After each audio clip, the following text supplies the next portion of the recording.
Chapter 49 The Golden Fish by Lillian M. Gask. Upon a certain island in the middle of the sea dwelt an old man and his wife. They were so poor that they often went short of bread, for the fish he caught were their only means of livelihood. One day, when the man had been fishing for many hours without success, he hooked a small gold fish, whose eyes were bright as diamonds.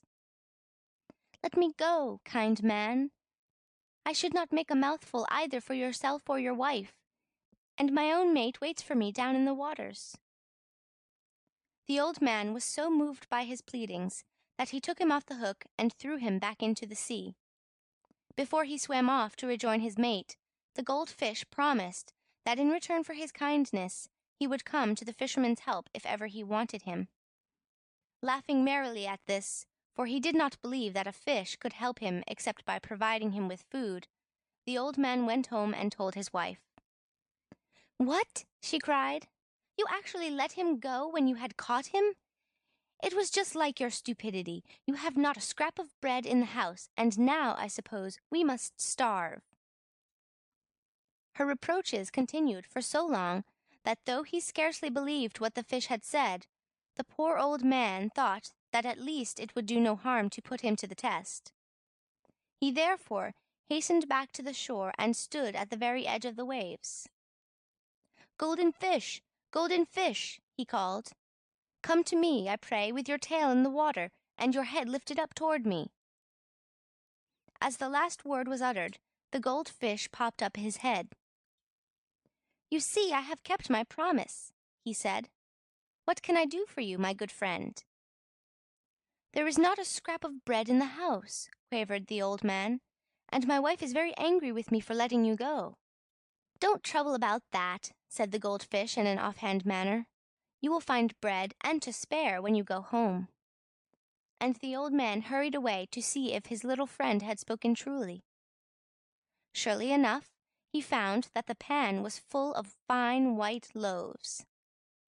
"I did not do so badly for you after all, good wife," he said, as they ate their supper. But his wife was anything but satisfied. The more she had, the more she wanted, and she lay awake planning what they should demand from the goldfish next. "Wake up, you lazy man," she cried to her husband early next morning. "Go down to the sea and tell your fish that I must have a new wash-tub." The old man did as his wife bade him, and the moment he called the goldfish reappeared. He seemed quite willing to grant the new request, and on his return home the old man found a beautiful new wash-tub in the small yard at the back of their cabin. "Why didn't you ask for a new cabin too?" his wife said angrily. "If you had a grain of sense, you would have done this without being told. Go back at once and say that we must have one." The old man was rather ashamed to trouble his friend again so soon, but the goldfish was as obliging as ever. "Very well," he said, "a new cabin you shall have."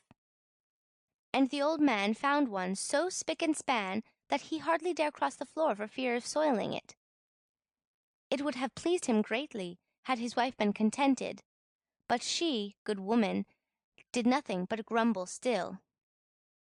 "Tell your goldfish," she said next day, "that I want to be a duchess, with many servants at my beck and call, and a splendid carriage to drive in." Once more her wish was granted, but now her husband's plight was hard indeed.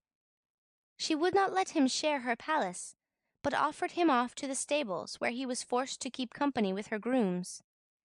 In a few days, however, he grew reconciled to his lot, for here he could live in peace, while he learned that she was leading those around her a terrible life.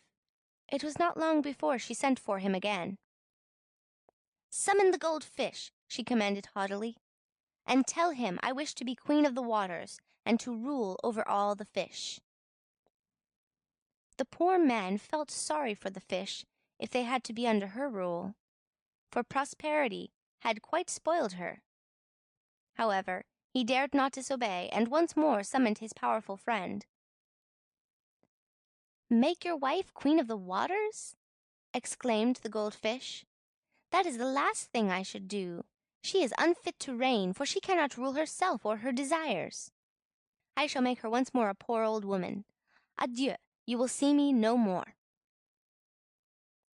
The old man returned sorrowfully with this unpleasant message, to find the palace transformed into a humble cabin, and his wife in a skirt of threadbare stuff in place of the rich brocade which she had worn of late. She was sad and humble, and much more easy to live with than she had been before. Her husband, therefore, had occasion many times to think gratefully of the gold fish, and sometimes when drawing up his net the glint of the sun upon the scales of his captives would give him a moment's hope, which alas was as often disappointed, that once again he was to see his benefactor.